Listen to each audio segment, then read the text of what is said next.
नमस्कार साथी। जैसा कि आप जानते हैं कि हम बताए थे कि आपको 1 अप्रैल से शानदार प्रैक्टिस सेट करवाएंगे, यूडिटेरिया का रहेगा। तो देखिए, हम प्रैक्टिस सेट शुरुआत करने का प्रयास कर रहे हैं। बाई स्क्रीन तो हम नहीं करा पाए हैं और बहुत अच्छा लगेगा कि हम ऐसे ही कराएंगे। तो ये देखिए, यूडिटेरिया का प्रैक्टिस सेट है। ये मद्य निषेध का सेट है। मेरे प्यारे साथी, ये मद्य निषेध सिपाही का सेट है। एक बात हम क्लियर कर देना चाहते हैं कि अगर इस सेट को लगाते हैं तो जरूरी नहीं है कि बिहार मद्य निषेध में ही काम आए। बिहार का कोई भी एग्जाम हो जिसमें वनडे एग्जाम जीके जीएस जिसमें पूछता हो, इसमें शानदार आपको काम आएगा। अगर बिहार पुलिस का भी है तो बेफिक्र हो के आप प्रैक्टिस सेट कीजिए। पढ़ाई आप किसी से कीजिए, कहीं से करिए, पर प्रैक्टिस सेट बेहतरीन लगाइए। उसके लिए सेट हम बताने वाले हैं। तो इसे आप देख सकते हैं, ये हो गया आपका प्रैक्टिस सेट करवाएंगे। ये हर दिन आपको रात 9 बजे एकदम मिल जाएगा आपको वीडियो। अभी हम लाइव नहीं करा पा रहे हैं मेरे प्यारे साथी। ये 15 सेट रहेगा। तो शुरू करते हैं आज से आपका प्रैक्टिस सेट। आपके साथ ये पहला क्वेश्चन आपके स्क्रीन पर ये रहा। शानदार तरीके से आप जवाब भी देंगे, जब मौका मिले तो कमेंट भी करिएगा। जय हिंद।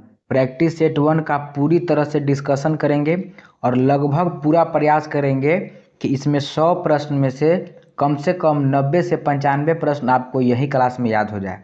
तो चलिए शुरू करते हैं प्रश्न की ओर। तो इसमें पहला प्रश्न है, देखिए, निम्नलिखित में से कौन सी शक्ति राज्यपाल को नहीं दी गई है। यानी इनमें से 3 ऐसी शक्तियां हैं जो राज्यपाल को दी गई है और एक ऐसी शक्तियां हैं जो राज्यपाल को नहीं दी गई है। एग्जाम में ध्यान देने योग्य बात यह है कि ये नहीं शब्द पर जोर देना है। तो पहला है, किसी विधेयक को राष्ट्रपति की सहमति के लिए संदर्भित करना। यानी कि अगर कोई विधेयक है, वह विधेयक को राज्यपाल राष्ट्रपति की सहमति के लिए संदर्भित करता है, तो यह कथन बिल्कुल सही है। यह कथन बिल्कुल सही है कि संविधान के अनुच्छेद 200 के तहत राज्यपाल किसी भी विधेयक को राष्ट्रपति के सहमति के लिए संदर्भित करता है। तो ऑप्शन ए तो बिल्कुल सही है, लेकिन प्रश्न में बोला है कि कौन नहीं है। तो ऑप्शन सही है, लेकिन प्रश्न के अनुसार ऑप्शन गलत है। आगे देता है कि राज्य लोक सेवा आयोग के सदस्य को हटाने का अधिकार। तो राज्य लोक सेवा आयोग के सदस्य को हटाने का अधिकार किसी भी तरह से राज्यपाल को नहीं है। राज्य लोक सेवा आयोग के सदस्य को हटाने का अधिकार भारतीय संविधान में भारत के राष्ट्रपति को दिया गया है। ठीक है, तो ये ऑप्शन तो गलत है, यानी ऑप्शन नहीं है। और ऑप्शन के हिसाब से प्रश्न भी बोल रहा है कि कौन सा नहीं है, तो ऑप्शन बी हमारा बिल्कुल सही हो जाएगा। अब लेकिन 2 ऑप्शन और बचे हैं, उसको भी देख लेते हैं। राज्य विधानमंडल द्वारा पारित किसी विधेयक पर आपत्ति व्यक्त कर सकते हैं। ठीक है, राज्यपाल की राजन्यायिक तथा सैन्य शक्ति प्राप्त नहीं है, यह लाइन बिल्कुल सही है। तो इस प्रश्न के हिसाब से हमारा ऑप्शन बी बिल्कुल सही है। चलिए अगले प्रश्न की ओर चलते हैं। तो दूसरा प्रश्न क्या बोलता है, भारतीय संविधान की प्रस्तावना में जिन आदर्शों एवं उद्देश्यों की रूपरेखा दी गई है उनका विस्तार है। तो सबसे पहले हम लोग बात को समझेंगे, प्रस्तावना है क्या। तो भारतीय संविधान के प्रस्तावना संविधान की आत्मा को कहा गया है, या कहीं कहीं भारतीय संविधान की आत्मा प्रस्तावना को न दे करके अनुच्छेद 32 को भी देता है।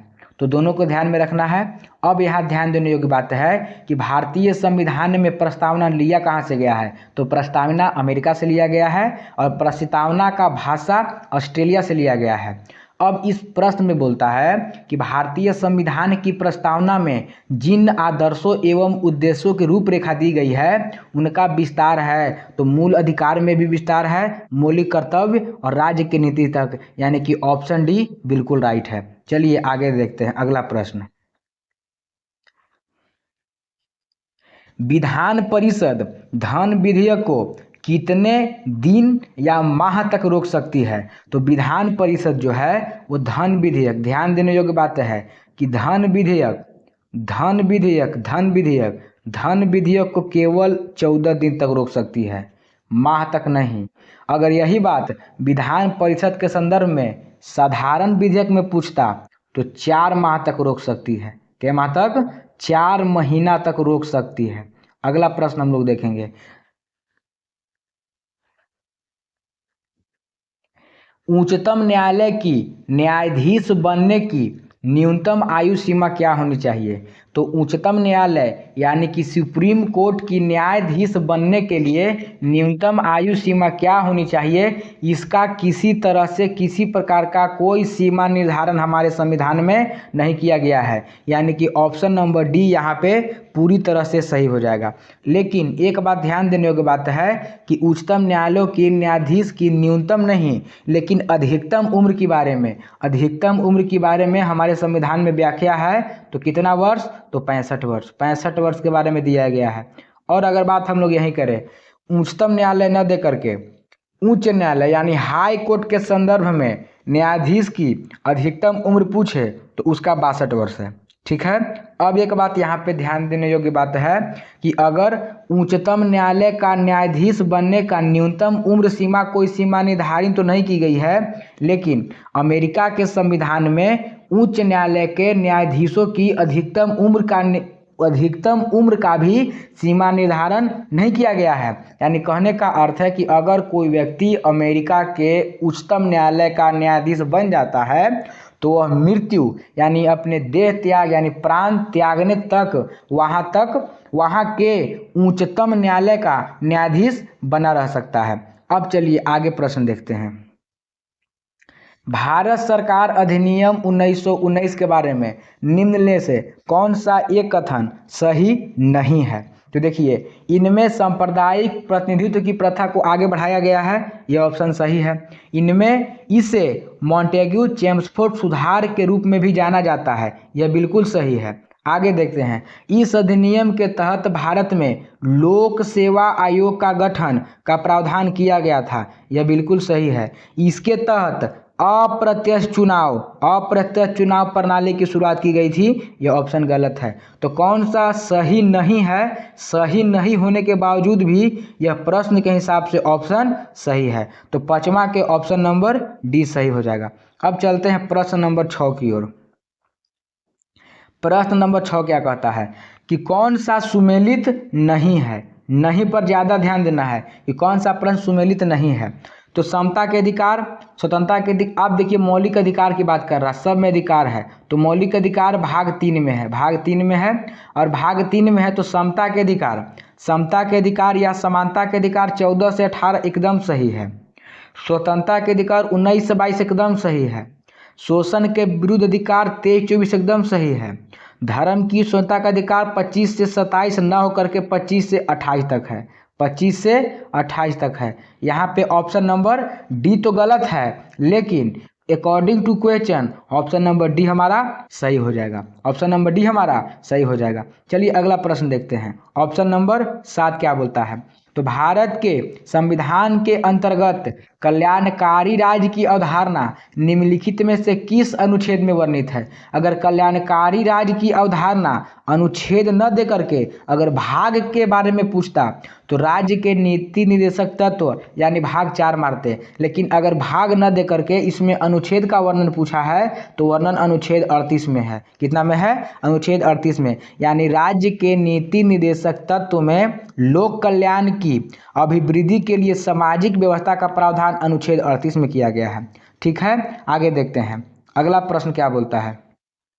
7वां 8 नंबर प्रश्न।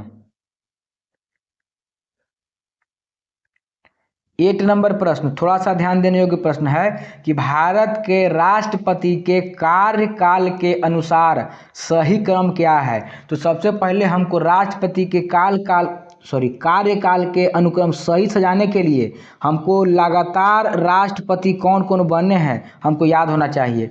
तो अगले 30 सेकेंड में आपको भूत से लेकर के वर्तमान तक 15 राष्ट्रपति के नाम याद होंगे। तो चलिए चलते हैं सभी के क्रमागत नाम के पास। इनमें पहला है डॉक्टर राजेंद्र प्रसाद। हर एक बच्चे को याद होता है कि भारत के प्रथम राष्ट्रपति डॉक्टर राजेंद्र प्रसाद थे। Doctor Rajendra Prasad was the first president of India, यानी भारत के प्रथम राष्ट्रपति कौन थे? डॉक्टर राजेंद्र प्रसाद। दूसरा में थे डॉक्टर सर्वपल्ली राधाकृष्णन, डॉक्टर सर्वपल्ली राधाकृष्णन। बस केवल एक डॉक्टर सर्वपल्ली राधाकृष्णन को आपको ध्यान में रखना है कि दूसरा नंबर पर थे। पहला नंबर पर सबको याद होता है कि भारत के प्रथम राष्ट्रपति डॉक्टर राजेंद्र प्रसाद थे। सिवान के थे, बिहार के थे, अपने बिहार के ही थे और सिवान जिला के थे। तो अब देखिए इसमें तीसरा कौन है? तो तीसरा हमारे जाकिर हुसैन, जाकिर 3 अक्षर का है, याद रखना है कि 3 अक्षर का जाकिर, और राष्ट्रपति जो हमारे हैं वो तीसरे नंबर के हैं। उसी तरह से याद रखना है, उसी तरह से तीसरा के बाद हमारे चौथे कौन है? तो चौथे याद रखना है वी गिरी। इनमें भी केवल 4 अक्षर है, तो 4 अक्षर है यानी कि चौथे स्थान पर हो जाएंगे। अब देखिए पांचवा हमको देखना है, पांचवा पर कौन है? तो पांचवा आगे इसको निगलेक्ट करके चलना है, इसको निगलेक्ट करना है, इसको भी निगलेक्ट करना है। फखरुद्दीन, 1 2 3 4 5 अक्षर का है। कौन सा का है? 5 अक्षर का है। अगर ये तरीका 1 से 2 बार कर लेते हैं तो शायद, जहाँ तक हमको पता है, हम इसी से याद किए हैं, याद हो जाता है। पांचवा हो गया। अब देखिए छठा कैसा याद होता है। पांचवा याद हो गया। तो ये पांचवा के संदर्भ में एक जानकारी और हमको बता देते हैं कि नीलम संजीव रेड्डी छठे नंबर के हैं, लेकिन पांचवा नंबर के डॉक्टर फखरुद्दीन अली अहमद 1974 और 77 के बीच में एक ठो आपातकाल लगातार तीसरा नंबर का आपातकाल 1975 में राष्ट्रपति यही थे। 1975 में भारत के तीसरे आपातकाल के समय भारत के राष्ट्रपति डॉक्टर फखरुद्दीन अली अहमद थे। अब देखिए पांचवा नंबर का हो गया। अब देखते हैं हम लोग छठा नंबर का। तो छठा नंबर का ध्यान देना है। छठा नंबर यहाँ पे है नीलम संजीव, इसको हल्का सा निगलेक्ट करते हुए चलना है। नीलम संजीव 6 अक्षर का है। ये निर्विरोध चुने गए हमारे राष्ट्रपति थे, और निर्विरोध चुने गए राष्ट्रपति के बावजूद यह लोकसभा के अध्यक्ष भी रह चुके हैं। तो यह ऐसे राष्ट्रपति हैं जो लोकसभा के अध्यक्ष के होते हुए भी राष्ट्रपति बने हैं। ठीक है, अब देखो आगे 6 तक याद हो गया। 6 तक। अब 7 नंबर को याद करते हैं कैसे, देखो ध्यान देना यहाँ पे। 7 नंबर को याद करना है कि ज्ञानी जैल सिंह। जेल मतलब होता है एक तरह का जेल घर होता है, और किसी भी व्यक्ति को घर में ही 7 दिन रहना चाहिए। तो ज्ञानी जैल सिंह 7वें नंबर के, क्या नंबर के? 7वें नंबर के। 2 4 2 6 2 8, यानी आर वेंकट रमनी में 8 अंक है, यानी 8वां नंबर के आपके कौन है? आर वेंकट रमनी है। माना कि ज्ञानी जैल सिंह याद करने में हल्का सा परेशानी होगा, लेकिन जो प्रश्न पूछा है उसको बनाने में थोड़ा सा ही परेशानी नहीं होगा। अब देखो यहाँ पे आर वेंकट रमनी 8वां नंबर के राष्ट्रपति हमारे हो गए। अब 9वां नंबर के शंकर दयाल शर्मा 9वां नंबर के हैं। 10वां में है KR नारायण। 11वां नंबर के APJ अब्दुल कलाम आज़ाद। 11वां नंबर के APJ अब्दुल कलाम आज़ाद हमारे कैमा नंबर के हैं? 11वां नंबर के राष्ट्रपति हैं। 11वां नंबर के राष्ट्रपति हैं APJ अब्दुल कलाम आज़ाद। APJ अब्दुल कलाम आज़ाद के बाद 12वें नंबर की प्रथम महिला राष्ट्रपति बनी थी प्रतिभा देवी सिंह पाटिल प्रथम महिला राष्ट्रपति थी। कैमी नंबर की थी? 12वें नंबर की थी। अब देखिए 13वां नंबर का कौन है? तो 13वां नंबर का प्रणब मुखर्जी, 14वां नंबर का रामनाथ कोविंद, और वर्तमान का 15वां नंबर का द्रौपदी मुर्मू है। यानी अब तक यही है। तो अब चलते हैं सीधे प्रश्न की ओर कि प्रश्न को हल कर पाते हैं या नहीं। राष्ट्रपति के कार्यकाल के अनुसार सही क्रम में सजाइए। तो अब देखिए यहाँ पे ज्ञानी जैल सिंह, यानी जेल में 7 दिन रहना है, 7वां नंबर के। नीलम संजीव 6ठा नंबर के, यानी 7 से 6 गलत। बीवी गिरी क्या अक्षर के? बीबी गिरी 4 नंबर के हैं ये। नीलम संजीव 6 नंबर के हैं। ज्ञानी जैल सिंह 7 नंबर के हैं। ऑप्शन नंबर बी आपका सही है। बाकी मिला लेने के बाद ऑप्शन सी और डी बिल्कुल गलत हो जाता है। अगला प्रश्न पर चलते हैं। संविधान में संशोधन हेतु हमारे संविधान में संशोधन हेतु कितने विधियां यानी प्रणालियों का अपनाया गया है? तो भारतीय संविधान में संशोधन हेतु 3 तरह के विधियों प्रणाली को अपनाया गया है और संविधान संशोधन अनुच्छेद 368 के तहत है। तो एक बात देख लेते हैं संविधान संशोधन की 3 विधियां कौन कौन है। तो संविधान संशोधन हेतु 3 विधियां निम्न इस प्रकार है कि संसद में सामान्य बहुमत के आधार पर संविधान में संशोधन किया जा सकता है। संसद के दोनों सदन यानी लोकसभा और राज्यसभा में अलग अलग विशेष बहुमत के आधार पर भी हम लोग संविधान में संशोधन कर सकते हैं। और एक होता है विशेष बहुमत और कुल राज्य की आधी विधायिकाएं के आधार पर भी हम लोग कर सकते हैं। एक बात ध्यान देना यहाँ पे कि अनुच्छेद 368 के तहत ही संविधान संशोधन होता है। ठीक है, अब आगे 10 नंबर प्रश्न, संसद की योग्यता, सांसदों की योग्यता, सांसदों की योग्यता, member of parliament, eligibility of member of parliament से संबंधित विवादों का निर्णय कौन लेता है? तो लोग निर्वाचन आयोग नहीं लेता है, लोकसभा के अध्यक्ष नहीं लेते हैं, निर्वाचन आयोग की सलाह पर राज्यपाल नहीं लेते हैं, राष्ट्रपति लेते हैं। ठीक है, तो संसद सदस्यों की निर्भरता संबंधित मामलों पर निर्णय निर्वाचन आयोग की सलाह पर राष्ट्रपति करता है और यह सलाह बाध्यकारी होता है और यह सलाह अनुच्छेद 103 के तहत दिया जाता है, अनुच्छेद 103 के तहत दिया जाता है।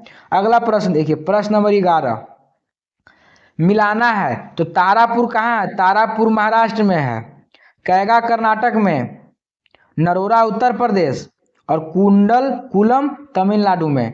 आगे देखिए 11 नंबर प्रश्न। अब 12 नंबर प्रश्न की ओर चलते हैं।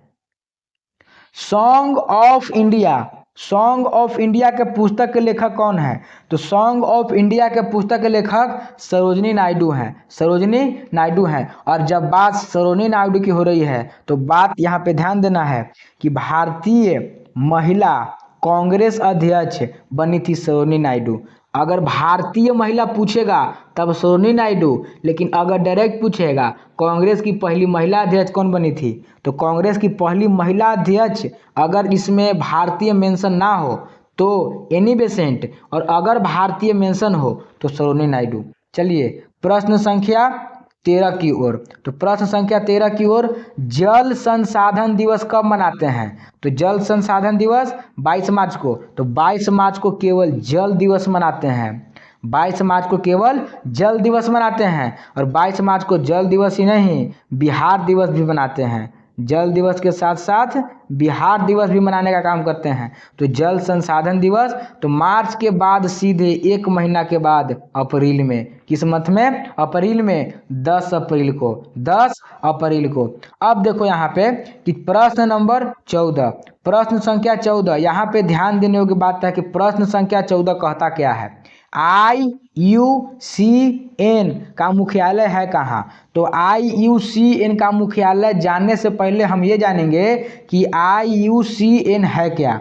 IUCN है क्या? तो international union for conservation of nature, यानी कहने का मतलब है कि रेड डाटा बुक, यानी किसी भी प्रकार का कोई जीव जंतु है, पौधा है जिनका अस्तित्व अगर संकट में है, उसमें नाम दर्ज किया जाता है, उस पुस्तक को रेड डाटा बुक कहते हैं। और उस रेड डाटा बुक को IUCN प्रकाशित करता है और इसका मुख्यालय कहाँ है? स्विट्जरलैंड में है। कहाँ है? स्विट्जरलैंड में है। अब चलते हैं प्रश्न संख्या 14 की ओर, 15 की ओर। प्रश्न संख्या 15 क्या बोलता है कि भारत ने अपना पहला परमाणु परीक्षण कब शुरू किया था? तो शुरू किया था 1974 में। 1974 सबको याद रहता है, तो ये दोनों ऑप्शन तो कट आउट हो गया यहाँ से। जून में कि मई में? जून में कि मई में? तो मई में, मई 1974 में, मई 1974 में। और अगर एक बात और ध्यान दे तो इसमें स्मॉल डेट आप ऐड कर सकते हैं 18 मई 1974 को, 18 मई 1974 को। इसके बावजूद हम लोग पहला परमाणु परीक्षण से संदर्भ में 2-3 पॉइंट और जानेंगे। तो सुनिए, भारत ने अपना पहला परमाणु परीक्षण 18 मई 1974 को राजस्थान के पोखरण जैसलमेर में किया था। इस परमाणु बम में प्लूटोनियम का प्रयोग किया गया था। इसकी क्षमता 18 तो आपको याद है, तो 18 याद रखना है और 1 जीरो यहाँ 1 जीरो यहाँ, यानी 1080 मेगावाट था। और इसको स्माइलिंग बुद्धा के साथ भारत का परमाणु बम का सफलतापूर्वक परीक्षण करने के बाद दुनिया में छठा स्थान पर, क्या स्थान पर, दुनिया में छठा स्थान पर भारत बन गया था, जो परमाणु परीक्षण सफलतापूर्वक कर लिया था। लेकिन एक बात ध्यान देने योग्य बात है कि भारत ने अपना पहला परमाणु परीक्षण तो 1974 में किया, लेकिन अगर दूसरा पूछे तो 4 का कर देना है दुगुना 8, 4 का दुगुना 8 और 1998 4 का दुगुना करना है 8, कोई कॉन्सेप्ट नहीं है, बस याद करना है, एग्जाम तक याद रहेगा। तो 4 को कर देना है दुगुना, 4 दूनी 8, 1998 तक। भारत ने अपना दूसरा परमाणु परीक्षण मई के महीने में ही 1998 में ऑपरेशन शक्ति के नाम से किया था। पहला का नाम था स्माइलिंग बुद्धा और दूसरा का ऑपरेशन शक्ति, ठीक है। अब देखिए 16 नंबर प्रश्न, दक्षिण पूर्वी एशियाई राष्ट्रों संघ एशियान में कौन सा देश शामिल नहीं है? तो दक्षिण पूर्वी एशियाई राष्ट्र संघ एशियान का जो गठन है, सबसे पहले वो याद रखना है कि एशियान का गठन हुआ कब था। तो एशियान का गठन 1967 में हुआ था, 1967 में हुआ था। और इसका मुख्यालय इंडोनेशिया के राजधानी जकार्ता में है, इंडोनेशिया के राजधानी जकार्ता में है। एशियान का मुख्यालय कहाँ है? जकार्ता में है। तो कौन सा देश शामिल नहीं है? तो याद रखना मालदीव शामिल नहीं है, मालदीव शामिल नहीं है। इसमें एशियान में वर्तमान समय में 11 देश हैं। कितने देश हैं? 11 देश हैं। आगे देखिए अगला प्रश्न, राधा मोहन कप निम्नलिखित में से किस खेल से संबंधित है? राधा मोहन कप जो है वो किस खेल से संबंधित है? तो राधा मोहन खेल जो आपका है वो पोलो खेल से संबंधित है। और जब बात पोलो की है तो पोलो में केवल 4 प्लेयर होते हैं। कितने प्लेयर होते हैं? 4 प्लेयर होते हैं। चलिए आगे देखते हैं प्रश्न संख्या 18। तो प्रश्न संख्या 18 कहता है कि भारत की जनगणना 2011 के अनुसार सर्वाधिक दशकीय जनसंख्या वृद्धि दर वाला राज्य कौन है? यानी सबसे अधिक 10 वर्षों में जनसंख्या कहाँ का वृद्धि होता है? तो भारत का जनसंख्या दशकीय वृद्धि है 17 पॉइंट समथिंग। बिहार का याद रखना है 25 पॉइंट समथिंग, यानी कि बिहार का तो भारत से ज़्यादा है, लेकिन सबसे ज़्यादा पूछ रहा है सर्वाधिक, तो सर्वाधिक में मेघालय हो जाएगा। कौन हो जाएगा? मेघालय।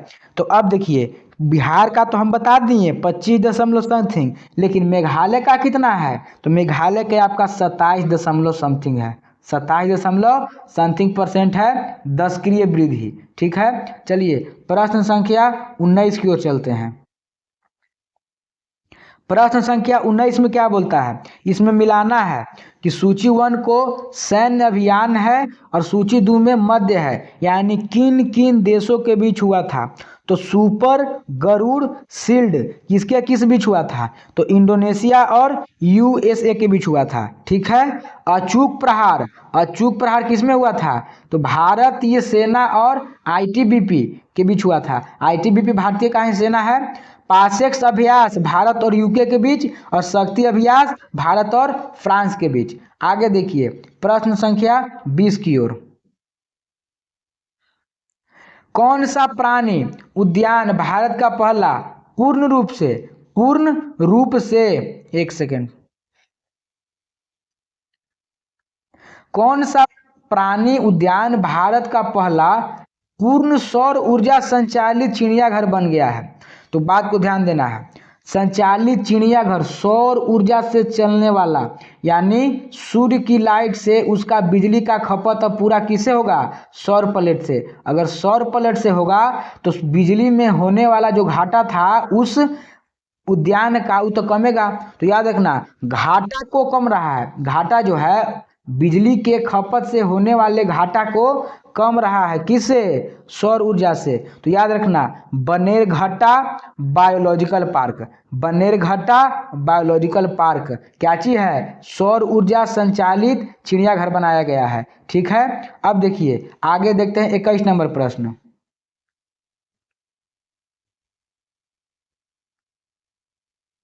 21 नंबर प्रश्न है कि 68वां राष्ट्रमंडल संसदीय सम्मेलन CPC किस देश में आयोजित किया गया है? 68वां राष्ट्रमंडल संसदीय सम्मेलन जो है वो बारबाडोस क्या चीज है? बारबाडोस देश में आयोजित किया गया है। ठीक है, अब देखिए अगला प्रश्न 22 नंबर प्रश्न क्या बोलता है।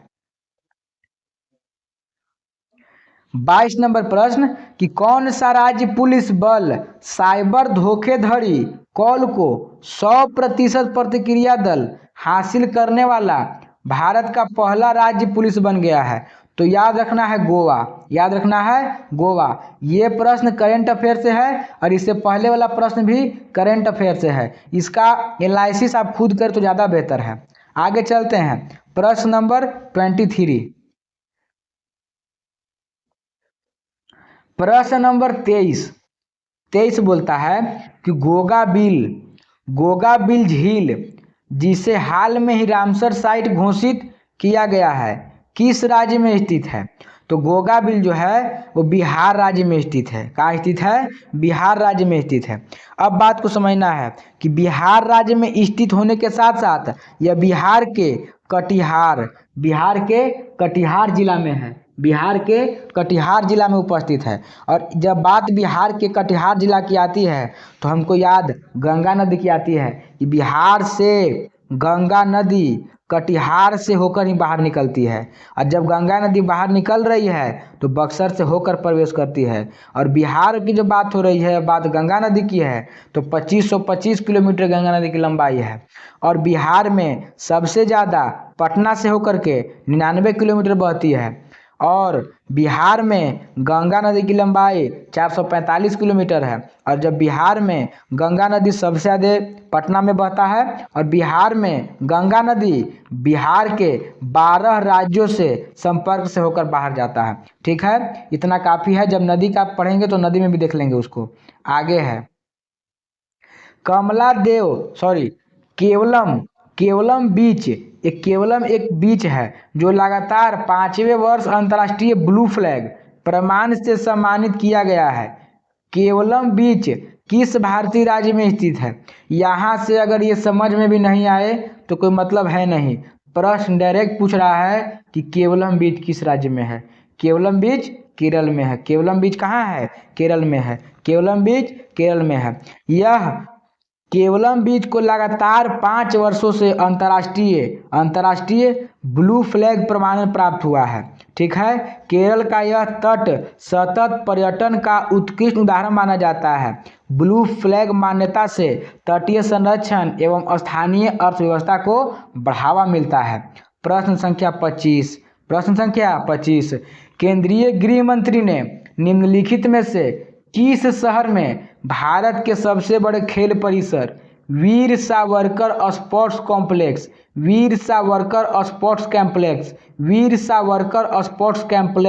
कॉम्प्लेक्स का उद्घाटन किया है?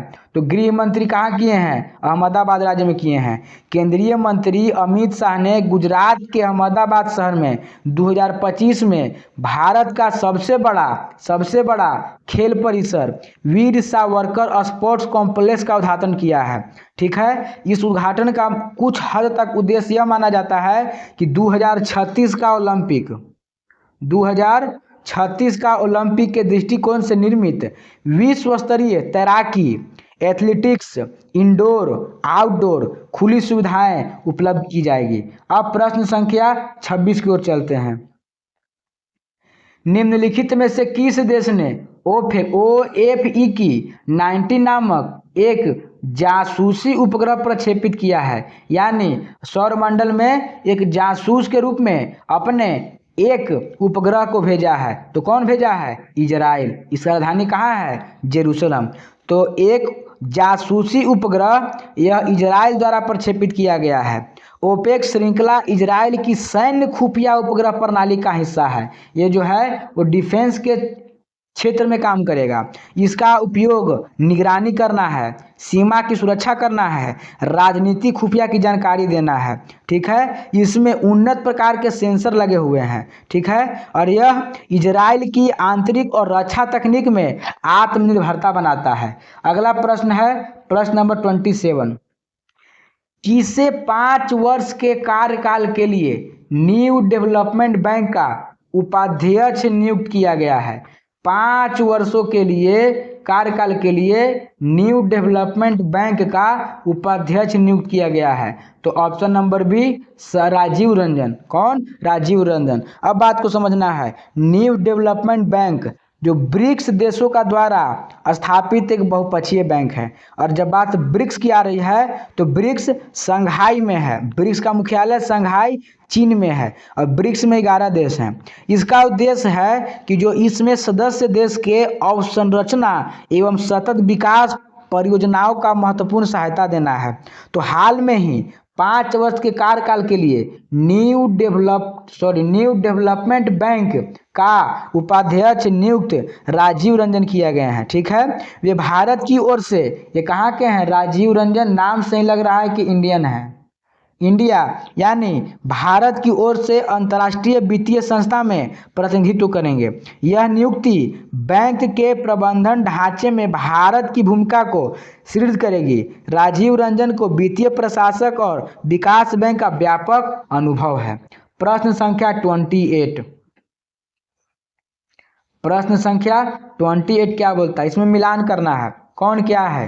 तो सबसे पहले त्वरण, वेग में परिवर्तन की दर को त्वरण बोलते हैं मीटर पर सेकेंड स्क्वायर। ठीक है, तो पहला के 3। बल का ऐसा मात्रक न्यूटन, बल का ऐसा मात्रक न्यूटन। कार्य का ऐसा मात्रक जूल। और आवेग का होता है न्यूटन सेकेंड। बल समय होता है बल बटे समय। प्रश्न संख्या 29। अब आगे, किसी लटके हुए कालीन में जब छड़ी से पीटा जाता है जड़त्व के कारण क्या होता है कि बाहर निकल जाता है कण इसका। प्रश्न संख्या 30। सार्वत्रिक गुरुत्वाकर्षण नियंत्रक का मान होता है, यानी बड़ा वाला जी का मान पूछ रहा है। तो 6.67 गुने 10 के पावर -11, ये खत्म -11 न्यूटन मीटर स्क्वायर प्रति KG square. Option number D सही। ठीक है, 6.67 गुने 10 के पावर -11 न्यूटन मीटर स्क्वायर प्रति किलोमीटर स्क्वायर होता है। और गुरुत्वाकर्षण का नियम न्यूटन द्वारा दिया गया था। ठीक है, अब चलते हैं 31 नंबर प्रश्न पर। विशिष्ट ऊष्मा के संबंध में कौन सत्य नहीं है? तो ऑप्शन पढ़ेंगे, सत्य नहीं है। तो विशिष्ट ऊष्मा पदार्थ की प्रकृति पर निर्भर नहीं गलत। विशिष्ट ऊष्मा जो है वो प्रकाश के प्रकृति पर निर्भर करता है। ऑप्शन गलत है और नहीं पूछ भी रहा है। तो 31 का ऑप्शन नंबर सी। अब आगे पढ़ लेते हैं क्या देता है। किसी पदार्थ के विभिन्न द्रव्यमानों को विशिष्ट ऊष्मा का समान होता है, सही है। इसका मात्रक जूल पर किलो होता है। ठीक है, इसका मात्रक किलो कैलोरी किलो सेंटीग्रेड होता है, सही है। अब देखो आगे प्रश्न 32 नंबर प्रश्न। विश्व स्वास्थ्य संगठन के अनुसार WHO के अनुसार किसना तीव्रता डेसिबल से अधिक की ध्वनि मानव स्वास्थ्य को नकारात्मक प्रभाव देती है? तो 75 dB। कितना? 75 dB। और इसके इर्द गिर्द कभी कभी 70 dB भी देता है। dB मतलब होता है डेसिबल, ध्वनि नापने की तीव्रता, तो डेसिबल बोलते हैं। अब देखो 75 dB है, हम लोग आपस में बात करते हैं भुनुर तो 45 dB का साउंड निकलता है। यानी कि 75 dB तीव्रता ध्वनि मापक शरीर के लिए यानी मानव स्वास्थ्य पर नकारात्मक प्रभाव डालता है। और ऑर्केस्ट्रा में जो डांस होता है उसमें 100 से लेकर के 110 dB का ध्वनि उत्पन्न होता है, जो हमारे शरीर के लिए बहुत हानिकारक है। आगे है लेंस सूत्र कौन है? तो लेंस सूत्र कौन है? तो लेंस दर्पण सूत्र प्लस में और लेंस सूत्र माइनस में। तो सबसे पहले प्लस वाला खत्म। माइनस होता कौन किससे है? यू से माइनस भी कि यू सॉरी भी के माइनस यू कि यू से माइनस भी। तो हम लोग याद रखेंगे कि कभी भी घटाएंगे तो भी क्यों घटाएंगे यू से? भी से घटेगा यू, यानी बड़ा से छोटा, बड़ा से छोटा। Option number A. 34 नंबर प्रश्न, ताप गति का प्रथम नियम सामान्यतः किससे संबंधित है? ताप गति का प्रथम नियम ऊर्जा के संरक्षण से संबंधित है। ऊर्जा के संरक्षण से संबंधित है। ऊर्जा को न तो बनाया जा सकता है और न ही नष्ट किया जा सकता है। ऊर्जा को केवल एक रूप से दूसरे रूप में परिवर्तित किया जा सकता है और यही ऊर्जा का संरक्षण का नियम है। तो ताप की गति का प्रथम नियम सामान्यतः ऊर्जा के संरक्षण नियम से संबंधित है और यह नियम बताता है कि किसी निकाय की दी गई ऊष्मा उसके आंतरिक ऊर्जा में वृद्धि और निकाय द्वारा किए गए ऊष्मा के योग के बराबर होता है और यह ऊर्जा रूपांतरित होता है ऊष्मा ऊर्जा में, कार्य में आंतरिक ऊर्जा पर केंद्रित होता है। अब देखो प्रश्न संख्या 35। प्रश्न संख्या 35, किसका खोज कौन किया? तो ईंट पर नाट फेमस है। ईंट, न्यूट्रॉन, ना, चैडविक। कौन? चैडविक। तो पहला के डी चैडविक कर दिया। न्यूटन का चैडविक। और है इलेक्ट्रॉन, ई ट से थॉमसन, ईट थॉमसन।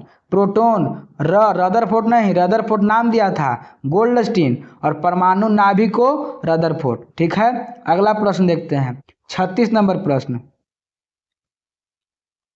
बॉयल, चार्ल्स एवं अवोगाद्रो द्वारा प्रतिपादित गैसीय नियम का संयुक्त रूप से हम क्या कहते हैं? बॉयल, चार्ल्स एवं अवोगाद्रो द्वारा प्रतिपादित गैसीय नियम को संयुक्त रूप से हम क्या कहते हैं? तो संयुक्त रूप से आदर्श गैस नियम बोलते हैं। क्या बोलते हैं? आदर्श गैस नियम बोलते हैं। पीवी बराबर NRT। अब देखिए आगे, पपीता में कौन सा अम्ल पाया जाता है? तो पपीता में एस्कर्बिक अम्ल पाया जाता है। पपीता में एस्कर्बिक अम्ल पाया जाता है। पपीता में, आंवला में, ब्रोकली में एस्कर्बिक अम्ल पाया जाता है। अब सिट्रिक अम्ल, तो सिट्रिक अम्ल हमारा पाया जाता है खट्टा चीज में, यानी नींबू में, संतरा में, टमाटर इत्यादि में। ऑक्जेलिक अम्ल हमारा टमाटर में पाया जाता है और पालक में पाया जाता है। और टार्टरिक पाया जाता है कच्चे आम में, अंगूर में, इमली में। ठीक है, 38 नंबर प्रश्न में चलेंगे अब हम लोग।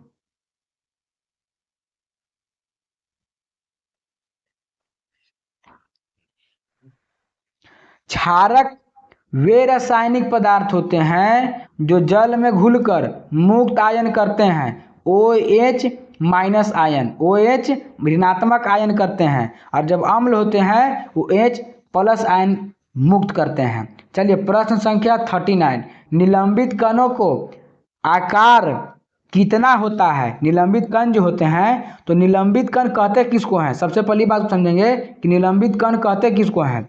तो वह अगर किसी प्रकार का विषमांगी मिश्रण है जिसके आकार में ठोस कण विद्यमान है लेकिन वो द्रव विलायक में नहीं घुला पाता है बल्कि मिश्रित पात्र की तलहटी में एकत्रित हो जाता है, जो सामान्य पेपर फिल्टर द्वारा ही हम उसको अलग कर सकते हैं। अब जैसे मान लीजिए बालू और जल का मिश्रण एक प्रकार का विषमांगी मिश्रण है और उस जल में बालू के दिख रहे कण को निलंबित कण कहेंगे। तो उसी कण का हमसे साइज पूछ रहा है कि कण का साइज कितना होता है, तो 10 के पावर -5 से लेकर के 10 के पावर -7 सेंटीमीटर के बीच होता है। ठीक है, अगला प्रश्न देखिए 40 नंबर प्रश्न, किसी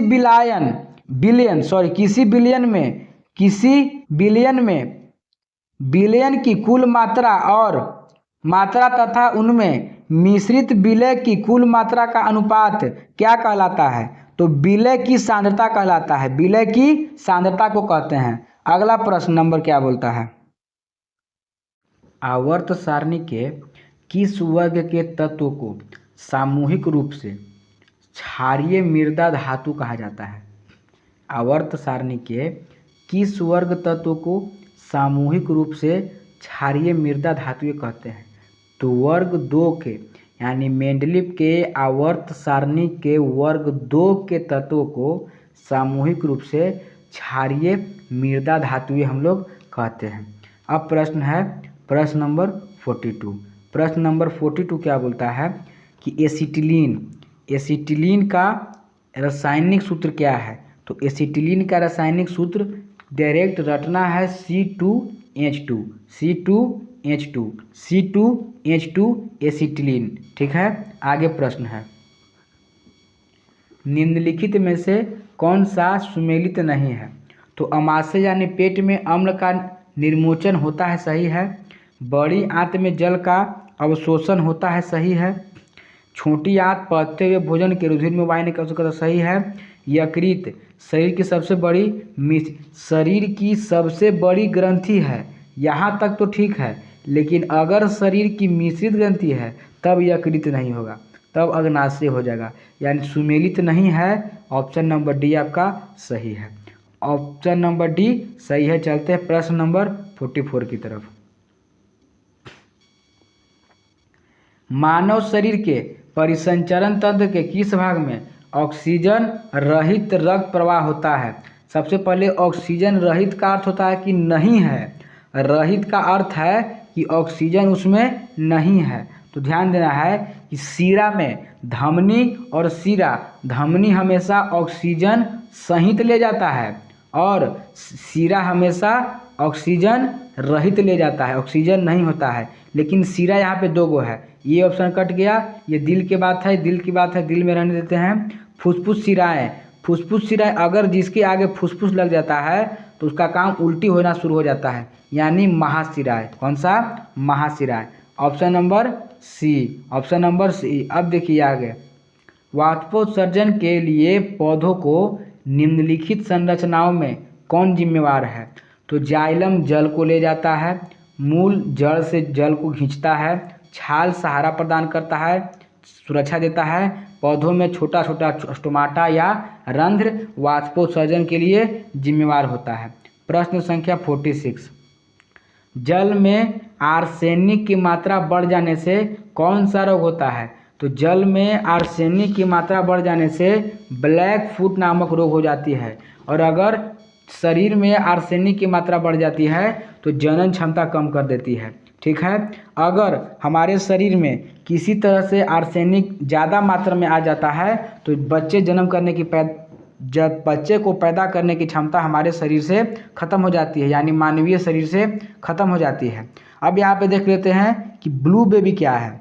ब्लू बेबी के संदर्भ में क्या बोलता है। तो ब्लू बेबी एक ऐसा रोग है, अगर आपके शरीर में रक्त संवहनी रोग में एक गंभीर रूप है, निचले अंग में रक्त वाहिनी का गंभीर क्षतिग्रस्त कर देता है, परिणाम स्वरूप प्रतिशीलता गैंग्रीन होता है। अब एक बात को ध्यान देना है कि अगर शरीर में नाइट्रेट की मात्रा बढ़ गया तो ब्लू बेबी सिंड्रोम हो सकता है। Blue baby syndrome. अगर शरीर में कैडमियम बढ़ गया तो इटाई रोग हो जाएगा। कैडमियम बढ़ जाने से इटाई रोग, आर्सेनिक से बता ही दिए। और अगर पारा बढ़ जाता है तो मिनी माता रोग हो जाता है। ठीक है, आगे देखिए, दिए गए विकल्पों में कौन सा विलुप्त जाति के उदाहरण नहीं है। डोडो उदाहरण है, डायनासोर उदाहरण है, कस्तूरी मृग उदाहरण नहीं है। विलुप्त हो रहे प्रजाति का उदाहरण है, लेकिन पूरी तरह से विलुप्त यह नहीं हुआ है।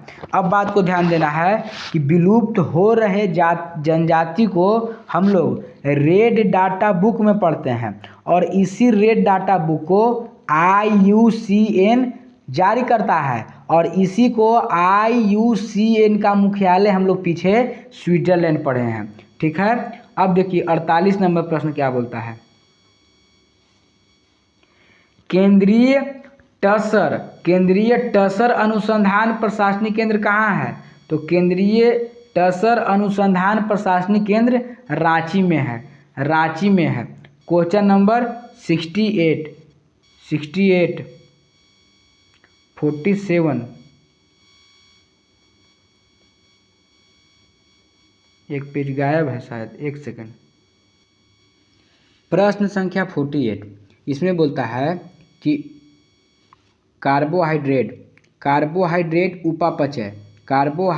उपापचय को निम्नलिखित में से किसके द्वारा नियंत्रित किया जा सकता है या किया जाता है? तो कार्बोहाइड्रेट उपापचय को इंसुलिन के द्वारा हम लोग नियंत्रित करते हैं। कार्बोहाइड्रेट उपापचय को इंसुलिन के द्वारा हम लोग नियंत्रित करते हैं। अगला प्रश्न, मानव शरीर की सबसे बड़ी मिश्रित ग्रंथि कौन सी है? मानव शरीर की सबसे बड़ी मिश्रित ग्रंथि कौन सी है? तो अगर केवल सबसे बड़ी ग्रंथि रहता तो यहाँ पे तो यकृत सही था, लेकिन मिश्रित आ गया है। मिश्रित का अर्थ अंतःस्रावी भी काम करे और बहिर्स्रावी भी काम करे, तो न ही अमाशय और न ही थायराइड और न ही यकृत, अग्नाशय ग्रंथि, जो ऑप्शन में नहीं है, ऑप्शन नंबर 49। अब चलते हैं क्वेश्चन नंबर 50 की ओर। इसमें मिलान करना है कि किसने किसका खोज किया था, किस विटामिन के खोजकर्ता कौन है। तो देख, सबसे पहले विटामिन नाम दिया था कैसमीर फंक ने 1912 में, ठीक है। और विटामिन बी का खोज किया था मैकुलन ने, मैकुलन। और विटामिन सी का खोज किया था होलकट ने किया था। और विटामिन डी का खोज किया था हॉपकिंस ने।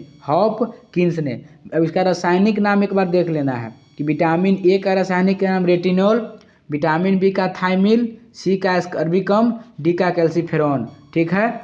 अब देखिए आते हैं क्वेश्चन नंबर 51। निम्नलिखित में से कौन सा हार्मोन, एक इसमें हार्मोन को पहचान करना है, निम्नलिखित में से कौन सा हार्मोन थायराइड ग्रंथि को हार्मोन स्रावित करने के लिए प्रेरित करता है? तो TSH हार्मोन, LTH हार्मोन या ADH हार्मोन या STH हार्मोन। तो सबसे पहले TSH हार्मोन को कहते हैं थायराइड स्टिमुलेटिंग हार्मोन। तो थायराइड ग्रंथि को स्रावित करने के लिए प्रेरित करता है TSH hormone, thyroid stimulating hormone. लेकिन अब LTH हार्मोन क्या है? तो LTH हार्मोन दूधजनक हार्मोन के लिए यह शिशु के लिए स्तन में दूध स्राव को उत्पन्न करता है। लैक्टोप्रोटीन हार्मोन, LTH को बोलते हैं लैक्टोप्रोटीन हार्मोन, जिसके मदद से ही महिला के स्तन में बच्चे को दूध पान कराने के लिए दूध का विकास हो पाता है। और ऑक्सीटोसिन हार्मोन से दूध बाहर आ पाता है। ADH एंटी ड्यूरेटिंग हार्मोन जो है वो हमारे शरीर में जल को संतुलन बनाए रखता है, एंटी ड्यूरेटिक हार्मोन। तो प्रश्न के हिसाब से तीनों ऑप्शन गलत है और ऑप्शन नंबर ए सही है। प्रश्न नंबर 52, क्वेश्चन नंबर 52। अब मिलाना है, देश बंधु किसे बोलते हैं? बंग बंधु। तो बंग बंधु के नाम से हम लोग जानते हैं शेख मुजीबर रहमान, देश बंधु चित्तरंजन दास, दीन बंधु CS एंड्रूज। लेकिन राजा जी डॉक्टर सर्वपल्ली राधाकृष्णन को नहीं बोलते हैं, ठीक है। अगला प्रश्न देखिए,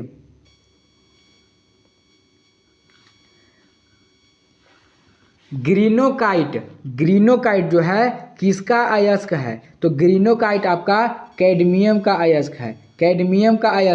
ग्रीनोकाइट कैडमियम का अयस्क दिया हुआ है। प्रश्न संख्या 54, निम्नलिखित चित्रकारों में से किसे जहांगीर ने नादिर उल अस्त्र की उपाधि दे दी थी? नादिर उल अस्त्र की उपाधि दी थी तो उस्ताद मंसूर को। किसको दिया था? उस्ताद मंसूर को नादिर उल अस्त्र दिया था। एक प्रकार का उपाधि था नादिर उल अस्त्र, किसको मिला था? उस्ताद मंसूर को। और एक उपाधि और मिला था नादिर उल जमा, जो मिला था अबुल हसन को नादिर उल जमा की उपाधि मिली थी। प्रश्न संख्या 55, पानीपत का तृतीय युद्ध किनके बीच लड़ गया था? तो पानीपत का प्रथम युद्ध बाबर और इब्राहिम लोदी फर्स्ट था, अकबर और हेमू दूसरा था, मराठा और अहमद शाह अब्दाली के बीच तीसरा था, ठीक है। अब देखिए क्वेश्चन नंबर 56 क्या बोलता है? बंगाल विभाजन को कब रद्द किया गया? तो बंगाल विभाजन को 1911 में रद्द किया गया। हुआ कब था? तो बंगाल विभाजन को 1911 में रद्द किया गया, लेकिन बंगाल विभाजन 1905 में लॉर्ड कर्निंग के शासन में हुआ था। लेकिन रद्द किसके काल में हुआ था? लॉर्ड हॉर्डिंग के काल में। लॉर्ड हॉर्डिंग के काल में इसको विभाजन को रद्द किया गया था। प्रश्न संख्या अब आ गया 57। प्रथम सविनय अवज्ञा आंदोलन की संज्ञा किस आंदोलन को दी जाती है? तो सविनय अवज्ञा आंदोलन हुआ 1930 में है, लेकिन इसको संज्ञा किसको मिला था? तो चंपारण के 1917 वाले सत्याग्रह को प्रथम सविनय अवज्ञा की संज्ञा दी गई थी। अब एक सेकेंड, 1929 में गठित स्वराज पार्टी को महासचिव किसे नियुक्त किया गया था? तो महासचिव किसे नियुक्त किया गया था? तो मोतीलाल नेहरू को। 1923 में गठित स्वराज पार्टी के महासचिव किसे नियुक्त किया गया था? तो मोतीलाल नेहरू को नियुक्त किया गया था। लेकिन यहाँ ध्यान देने योग्य बात यह है कि चित्तरंजन दास उसके अध्यक्ष थे। चित्तरंजन दास उसके अध्यक्ष थे। महात्मा गांधी के द्वारा एक असहयोग आंदोलन वापस ले लिया गया था 1922 में। तो उसमें बिहार में गया में चित्तरंजन दास ने 1922 में अध्यक्षता किए थे कांग्रेस का अधिवेशन का, और इसी अधिवेशन में 1919 के एक्ट के द्वारा घोषित विधान परिषद के चुनाव में भाग न लेने का प्रस्ताव पारित हुआ। चित्तरंजन दास ने इस प्रस्ताव का विरोध किया और उन्होंने कांग्रेस पार्टी को त्याग दिया, और कांग्रेस पार्टी को त्याग देने के बाद 1923 में इलाहाबाद में चित्तरंजन दास ने मोतीलाल नेहरू के साथ मिल करके और एक स्वराज पार्टी नामक दल कांग्रेस के खिलाफ बनाया था। और इसी पार्टी की अध्यक्षता तो चित्तरंजन दास कर रहे थे, अध्यक्षता में चित्तरंजन दास थे, लेकिन यहाँ महासचिव पूछ रहा है, तो महासचिव कौन थे? मोतीलाल नेहरू थे। ठीक है, आगे देखते हैं। खुदाई खिदमतगार नामक स्वयंसेवी संगठन की स्थापना किसके द्वारा किया गया था? तो अब्दुल गफ्फार खान के द्वारा। अब्दुल गफ्फार खान के द्वारा किया गया था। और अब्दुल गफ्फार खान को लाल कुर्ती के नाम से भी जाना जाता है। खुदमत खिदगार जो अब संगठन था उसको लाल कुर्ती के नाम से भी जाना जाता है। अगला प्रश्न है क्वेश्चन नंबर 60। क्रम से सजाना है, कौन पहले कब आया था? गुलाम वंश की रजिया सुल्तान 36 से 40 तक, 1236 से 1240 तक गुलाम वंश। फिर आ गया खिलजी वंश का कोई है नहीं, तुगलक वंश। फिर आ गया शेर शाह, फिर आ गया अकबर। चार के बाद एक के बाद तीन के बाद 2, 4 1 3 2, ऑप्शन नंबर डी। अब आ गया 60 नंबर के बाद 61 नंबर प्रश्न। 61 नंबर प्रश्न, भारत में स्वर्ण रेखा के नियमित एवं पूर्ण रूप से प्रचलित किसके द्वारा किया गया था? तो अगर भारत में सिक्के को चलाने का श्रेय पूछे तो हिंदू यूनानी, सबसे ज़्यादा चलाने का तो गुप्त, लेकिन पूर्ण रूप से प्रचलित किस शासक द्वारा किया गया था? तो कुषाण के द्वारा। पूर्ण रूप से कुषाण के द्वारा किया गया था। प्रश्न संख्या 62। किस मुगल बादशाह ने सिजदा प्रथा को समाप्त कर दिया था? सिजदा प्रथा होता क्या था? तो अपने घुटनों पर बैठकर राजा को सलाम करना सिजदा प्रथा। इसकी शुरुआत किया था बलबन, गयासुद्दीन बलबन ने किया था। इस प्रथा को समाप्त कौन किया था? तो शाहजहां। कौन? शाहजहां ने इस प्रथा को शुरुआत कर दिया था, और इसके बदले चहार तस्लीम प्रथा की शुरुआत किया था। ठीक है, अब आ गया ऑप्शन नंबर बी हो गया। अब आ गया प्रश्न संख्या 63। नेहरू रिपोर्ट के मुख्य अनुशंसाएं कौन कौन सी है? तो भारत को पूर्ण औपनिवेशिक स्वराज का दर्जा, संयुक्त निर्वाचन पद्धति का व्यवस्था, भाषा आधार पर प्रांत, उपयुक्त में से सभी। चारों ऑप्शन इसके सभी हैं। ऑप्शन नंबर प्रश्न संख्या 64। किसने इटली के एकीकरण में योगदान नहीं दिया? क्लास 10th के हिस्ट्री से प्रश्न। तो किसने नहीं दिया था? मेटरनिख ने। मेटरनिख ने इटली के एकीकरण में योगदान नहीं दिया था। 64 नंबर प्रश्न है कि मेटरनिख के एकीकरण में योगदान नहीं दिया था।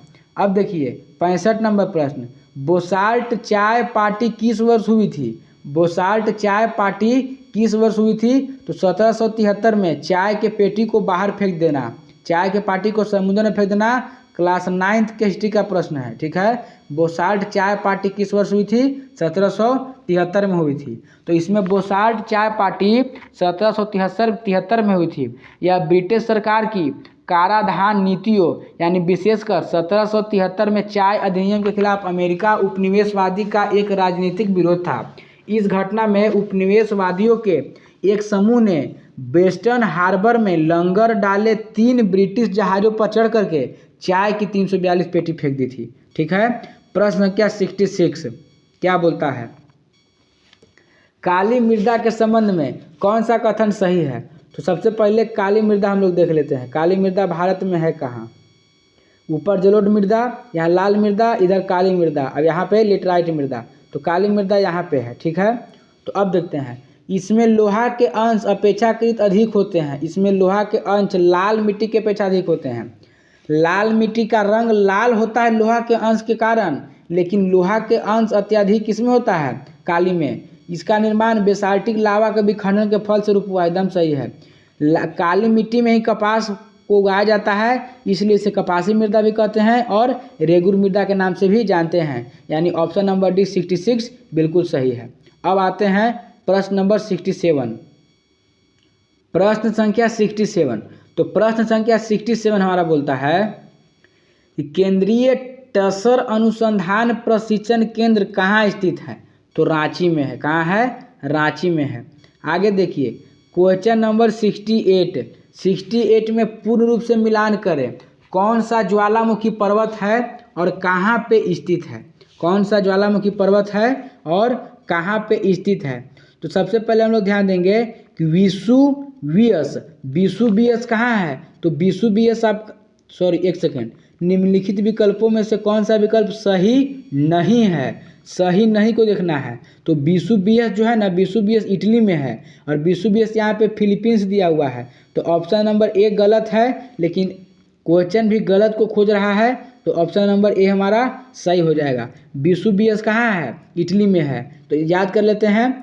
फुजियामा जापान में है। कोटोपैक्सी कहाँ है? इक्वाडोर में है, ठीक है। अब चलते हैं प्रश्न संख्या 69 के पार।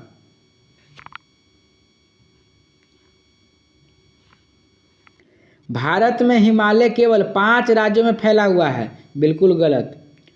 पश्चिम घाट को केवल 5 राज्यों में फैला हुआ है। तो पश्चिम घाट हम लोग कहेंगे इसको। पश्चिम घाट को संयुक्त रूप से सह्याद्री भी बोलते हैं। गुजरात पश्चिम घाट को मुख्य रूप से 5 राज्यों में फैला हुआ है, तो ये गलत है। 5 राज्यों में फैला हुआ है, गलत है। देखिए कौन? गुजरात, महाराष्ट्र, गोवा, कर्नाटक, केरल और तमिलनाडु का कुछ हिस्सा भी पश्चिम क्षेत्र में आ जाता है। तो यहाँ पे 5 की जगह 6 हो जाएगा, ठीक है। आगे देखिए पुलकट झील केवल 2 राज्यों में फैली हुई है। तो ये तो गलत हो गया, ये गलत हो गया, ये सही है। पुलकट झील केवल 2 राज्यों में फैली हुई है। पुलकट झील जो आपका है वो केवल 2 राज्यों में फैली हुई है और भारत का सबसे बड़ा लेगून झील है तमिलनाडु और आंध्र प्रदेश में। तो ऑप्शन नंबर बी केवल 3 सही है, ठीक है। अब आ गया 69 नंबर को 70 नंबर क्वेश्चन। ब्लू कार्बन क्या है? ब्लू कार्बन क्या है? तो ब्लू कार्बन क्या है हम लिखेंगे कि महासागर और तटीय पारिस्थितिक तंत्रों द्वारा संग्रहित कार्बन ब्लू कार्बन कहलाता है। ब्लू कार्बन क्या है? तो महासागर और तटीय पारिस्थितिक तंत्रों द्वारा संग्रहित कार्बन क्या बोलते हैं? ब्लू कार्बन बोलते हैं। चलिए प्रश्न संख्या आगे 71 नंबर क्या बोलता है? इन लोग को मिलाना है। कौन सा कहाँ है? तो बैराडीला छत्तीसगढ़ में है, बालाघाट मध्य प्रदेश में है, क्योंझर आपका उड़ीसा में है, बैलाडीला तो छत्तीसगढ़ में है, ठीक है।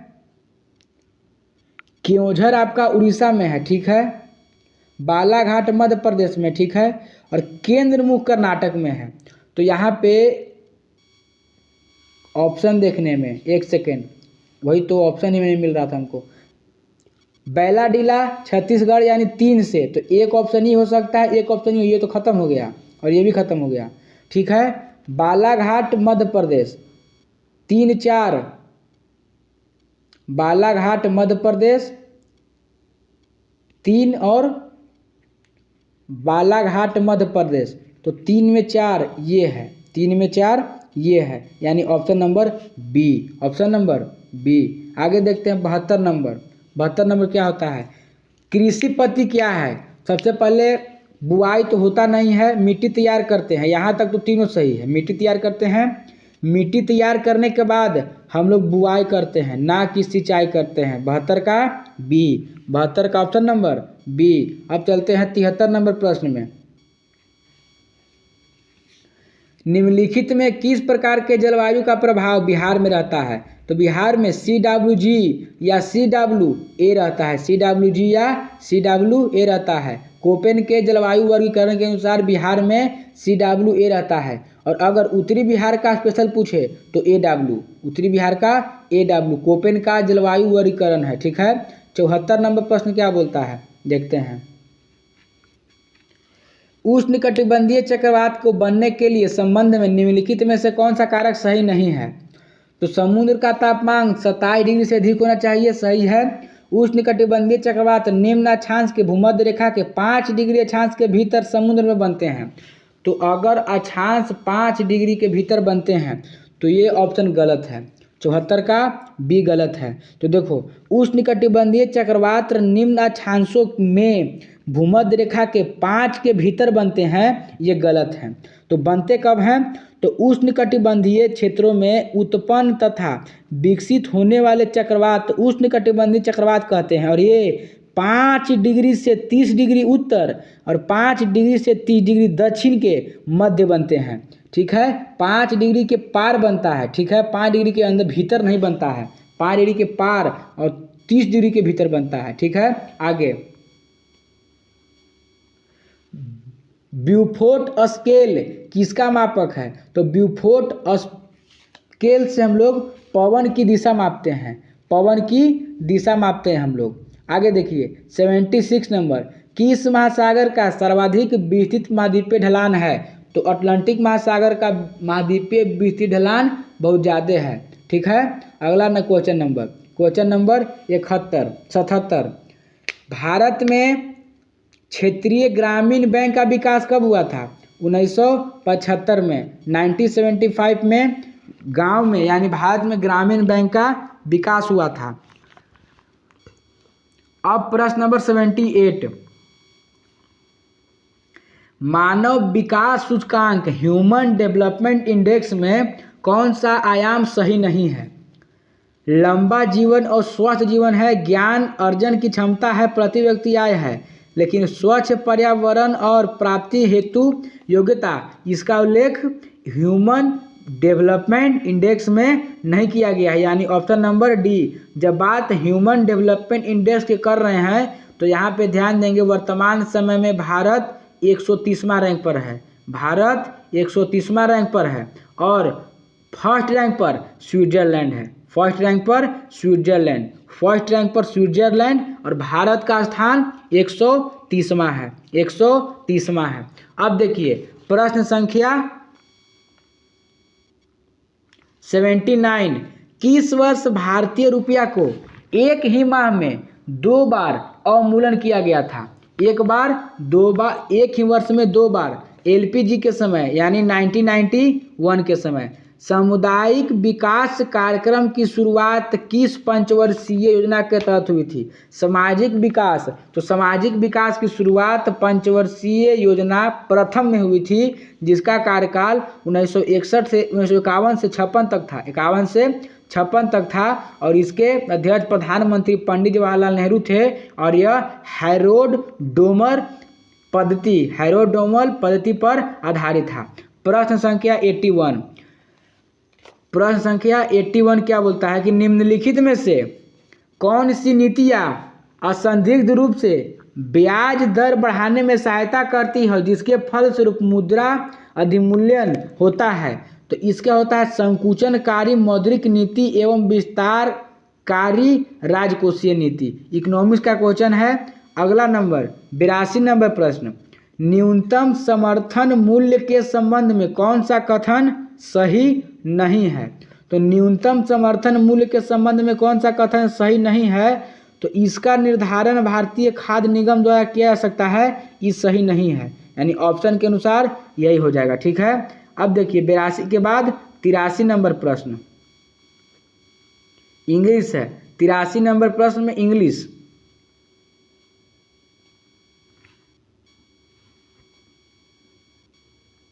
तिरासी नंबर प्रश्न, select the one which the best express the meaning of the given item या फ्रेजेज।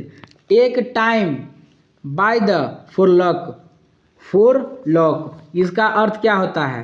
तो take time by the forelock का अर्थ होता है इसमें to be late, to seize an opportunity, to seize on opportunity होता है। ठीक है।